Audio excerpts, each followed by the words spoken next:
Killed for $1. Families say 12-year-old boy died days after he was attacked twice at school, and that one assailant was dared just $1 to hit him over the head. I just had seen the headline and I wanted to talk about this. I wanted to explore it. And here you go. 12-year-old boy from Brooklyn, New York City, died on Friday after being beat up. 5th grader Romy Vilsaint was attacked by bullies 2 days in a row after school. It is believed he took beatings over a $1 dare from pupils at PS 361. $1.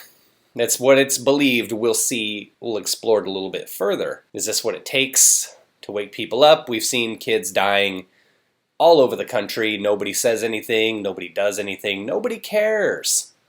Unless they're killed by a white person. It's easy to point the finger at people who won't complain or fight back. That being white people. Or police. Because they can't. So much more difficult, as I always say, to point the finger at the actual animals out there committing most of the crime. It's what I say so many times in my videos over and over and over again. You have to be willing to do the difficult thing and call out the garbage. If you don't, it just gets worse, and garbage parents breed garbage children. After vomiting, he lost consciousness on Friday afternoon, later dying in the hospital. There's a young man right there, Romy, 12 years old, man. Little G, man, he had like style going. Brooklyn, NYC. So, Romy. Sad. Looks like we have a short video. I don't know. I guess we'll play it. It's just 9 seconds. Tell me what happened. You gotta talk to me. Talk to me. Let me know what's happening. This is so for him. So this is stuff that you can see he was struggling there. Tonight, a family in Brooklyn is searching for answers after their 12-year-old boy suddenly died. Romy Vilsaint died yesterday after his family and police say he was punched in the head by a classmate. Authorities say paramedics found the boy losing consciousness when they responded to a call at an apartment in East Flatbush. Romy attended Canva Kids Shine at PS 361. happened because he got punched in the head by a kid. And he got jumped by 2 kids on Wednesday. He told me that after he got punched in the head, when he reported to the teacher or the principal, I'm not sure like exactly what he said. And the teacher asked the kid, why you did that to him? He was like, oh, I got $80 from the Spanish kid to do that. The Department of Education released the following statement in response to Romy's death, in part saying, quote, "The safety of our young people is our absolute priority, and this incident will be thoroughly investigated, and we are providing support to both the family and school community. Police are investigating. The medical examiner will determine Romy's cause of death." Romy Vilsaint. Is that Haitian, maybe? The father sounded like he might be Haitian, or the gentleman speaking. Spent a lot of time living in South Florida. Spent a lot of time in the North Miami Beach area, and you have a large Haitian community there. The NYPD are now investigating if Romy had been attacked and have declared his death as suspicious. The boy's family say he had been attacked in the 2 days prior to his death at school, PS 361, they mentioned above.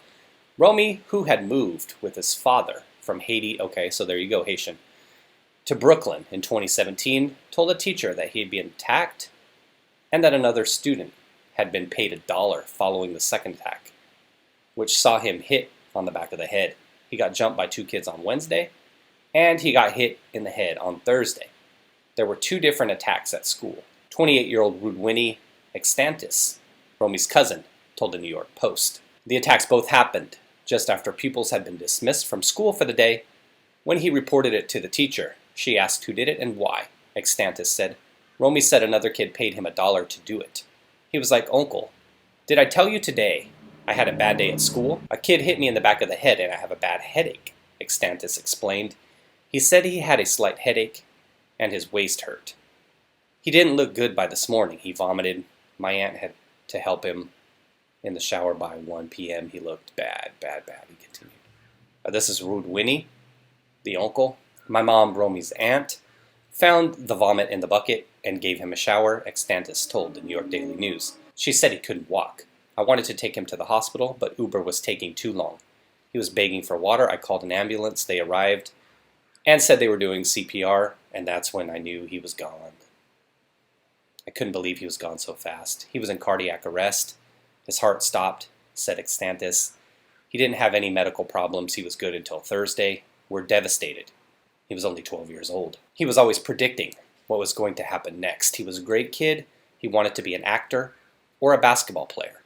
Romy's father, Romy Vilsaint, said his son had been extremely sick in the hours before his death. He was a great kid and so smart. He never had any problems with anybody.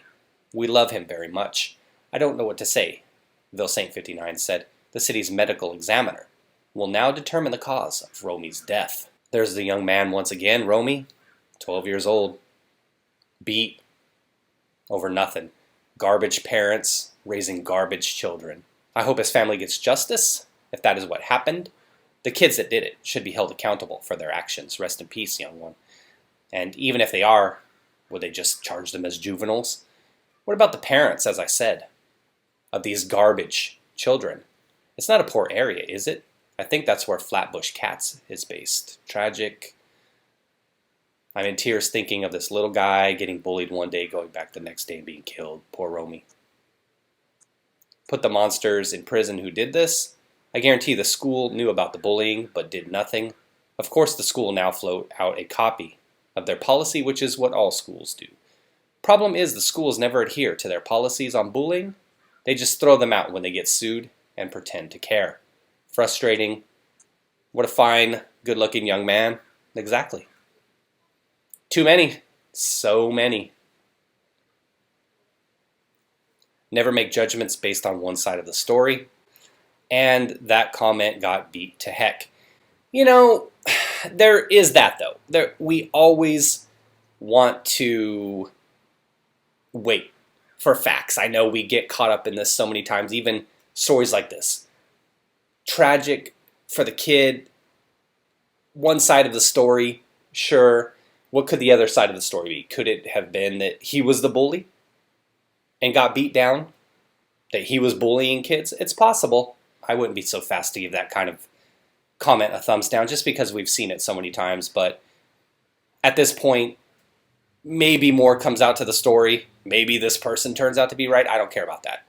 I care about the 12-year-old kid who seemingly was bullied or regardless seemingly got beat up 2 days in a row and now isn't with us.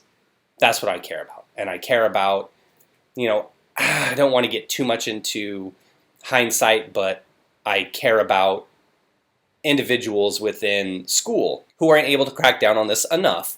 And I'm not placing the blame there. I always say fault lies with the offenders and the parents. Parents raise kids. The school, that's not their job necessarily. It's the parents' job first and foremost to raise their kid.